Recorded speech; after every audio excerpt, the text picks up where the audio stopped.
Hello everyone, it's Diego Doom here, and today I'm bringing you another review. Today I'll be reviewing Kamen Rider 1 and Kamen Rider 2, the first version. SH Figuarts Kamen Rider 1 and Kamen Rider 2, the first version, come from the movie Kamen Rider The First. Kamen Rider The First originally premiered in 2005, and it's a darker telling of the original Kamen Rider story. It's a pretty neat and pretty cool movie. It's definitely interesting, and I highly recommend you check it out. Nonetheless, SH Figuarts has done well in representing both characters from the first movie. Both Kamen Rider 1 and Kamen Rider 2, the first version, have fantastic paint applications, a fantastic sculpt, and amazing articulation. Both these figures are very neat and very cool, and they definitely are a fantastic representation of the characters from Kamen Rider The First, the movie. So first, let's check out their accessories. Okay, let's check out Kamen Rider 1 and Kamen Rider 2, the first version accessories. So both Kamen Riders come with pretty much the same accessories, just different paint applications. Both figures come with 3 pairs of hands, and then they both come with a scarf that's blowing in the wind, so it's great for those motion poses. So first, let's check out the first pair of hands, which are these open hands here. So the open hands here are very nice, very neat, and very cool. These are wonderfully sculpted. They have that very, mechanical and rough glove-like appearance as it is in the movie. So these are done very nicely. Now this is Kamen Rider 1's glove, and you'll notice it's painted very nice. It has a blue metallic paint applied to it, and it's far from dull, and it definitely pops very well. So it's pretty neat. Very nice detailing here on the hands to maintain that mechanical and rough glove appearance here. And like all SH Figuarts figures, the hands attached via a ball joint peg. So it's pretty standard. It's pretty neat, pretty cool. Now, one thing to note as far as the hands are concerned, with Kamen Rider 2, on his hands, he still has the Shocker logo because I think in the movie he was the last. He kind of switched sides midway through the movie, so he still has his Shocker logos on his body and stuff, and like his body parts. So that's a pretty cool detail to add in. It's just those little details that really take these figures a long ways and everything. So it's pretty neat and pretty cool. So the next pair of hands that the Kamen Riders come with are their, almost open hands. I would borderline say these are somewhat gripping hands. I don't know how you really define these hands, but these hands here, very neat, very cool. We'll just say halfway open hands. But you see the detailing here is fantastic. Maintain an appearance. The palm, the knuckle notches. Very neat and very cool. Then the last pair of hands are the chopping hands or the henshin hands. And why I call these the henshin hands is because the thumbs go in a little bit, and that's a lot of ways they do. A lot of times that's how they do their henshin poses. So I like to call these the henshin hands because they're not necessarily chopping hands. But once again, very neat, very cool, great detailing, very nice. Very nice, great detailing. They did not spare an ounce of detail on these hands. So very neat and very cool. And then the final accessory is the scarf blowing in the wind for movement. So this scarf here, pretty neat, pretty cool. It's just your standard red here. Nice detailing to show that, that motion effect there. And then how the scarf attaches for these Kamen Riders, unlike the later released Kamen Rider 1 and Kamen Rider 2 that are from the original show, these scarves, how they attach to the figures, you have to remove the head. So all you have to do, just grab the head here, pull that off. You have an exposed joint here as the head plugs in. You just remove your scarf because it just comes on like a ring. Just remove that off there. Grab your new scarf, slide that on, just like so. Then grab the head here, plug that back in, push it all the way down, and there you have Kamen Rider 1 looking away with the wind blowing fiercely. So that's definitely neat and definitely cool. It's a very cool accessory. I really like how they, include the extra attachments for the scarves and everything. It's just one of those little details that goes a long way. So definitely kudos to SH Figuarts and Bondi. Very cool. Very cool. So, with the accessories out of the way, let's move on to the figure review itself. Okay, now let's review the figures themselves.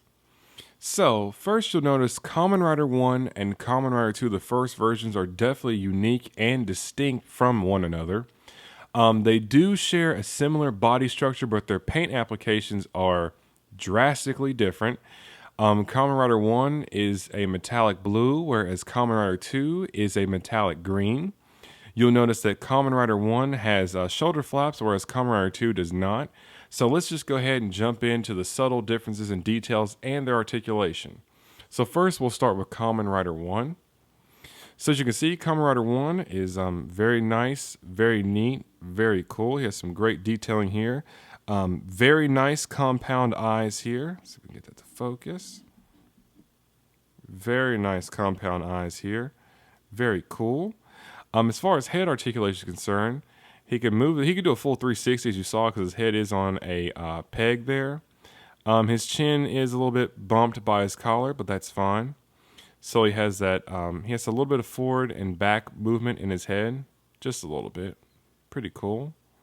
I'm pretty sure if you were to pull this head up just a little bit, you can probably have him look down. But still, nonetheless, great range of movement in his head. Then here in his arms come up about this far. Now the shoulder flap here does follow to make it seamless. In the shoulder area here, he has a very nice ball joint, gives him a nice range of movement. Very neat, very cool. He does have upper arm movement to twist his the rest of the length of his arm here. He has double jointed elbows. Very neat, very cool. Nice flex right there. Then his hands, they are on ball joint pegs and they can spin freely as you need them to. Then the chest area here, the upper chest moves. The lower chest moves, so he has some ab crunch motion going on. Cool. Then in the hip area here, you can pull the hip down and get a greater range of movement as far as kicking is concerned. Very neat, very cool. Now this is a earlier SH Figuarts release, so as far as the hip joints, it's still in the process of being worked out compared to the later figures because the hip joint is a lot better and a lot more defined. So this is his initial release. So you'll notice that in the earlier SH Figuarts figures, the hip joints are a lot different than what you see now. So, but nonetheless, it's still a great joint. He gets great range of movement here, and he can do all those dynamic poses and without really any real hindrance. So cool. Then also in the knees here, you have a double jointed knee. Very nice, very neat, very cool. Then the feet here, they are on, I guess what you call a hinge or something like that, not necessarily on a ball joint. They can move a little bit, but I don't think they're on a ball joint. So very neat, very cool. And I'm not sure if this is supposed to be happening, but you can see my foot is able to turn from the boot here. So I'm not sure if that's supposed to be happening or not. It may be so. I could be a little paranoid, but still, it's still good. So the foot here can move quite a bit. Nice range of motion.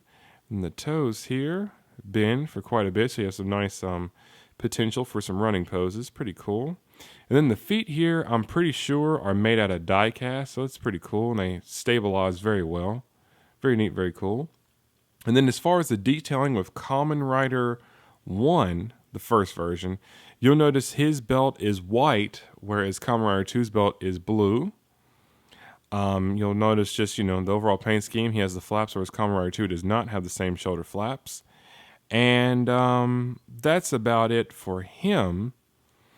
And then with Kamen Rider 2, the main thing to note, the huge color change here, but nonetheless, same nice compound eye, except this is in red, whereas Kamen Rider 1's is in a pink or maybe a magenta, if you want to say it like that. And then here, he has a little bit of some rivets here in his shoulders. Pretty cool, because I think he's more of a brawler type. Pretty cool. Then on his hands here, like mentioned before, he has his Shocker logo on his hands. And on his back also, he has the Shocker logo too. Ignore this made in China. Ignore this made in China sign right here. So, but very neat and very cool. I think they did a very nice job as far as kind of translating over this leather appeal that the characters both have. They've done a great job on that too. So, both these figures are very nice, very neat, and very cool. So, with the review out of the way, let's go ahead and conclude this figure review. To conclude the review, SH Figuarts Kamen Rider 1 and Kamen Rider 2, the first version, are both fantastic releases in the SH Figuarts line. Both figures have fantastic paint applications, a fantastic sculpt, and fantastic articulation. I highly recommend these figures. They are very neat and very cool. They're fantastic representations of the characters from the movie Kamen Rider The First, which is a movie I highly recommend you check out if you're a fan of Kamen Rider. So these are great figures and a definite must buy. This has been another review by Diego Doom. Thank you very much for watching, and please stay tuned for more figure reviews. Like, comment, and subscribe.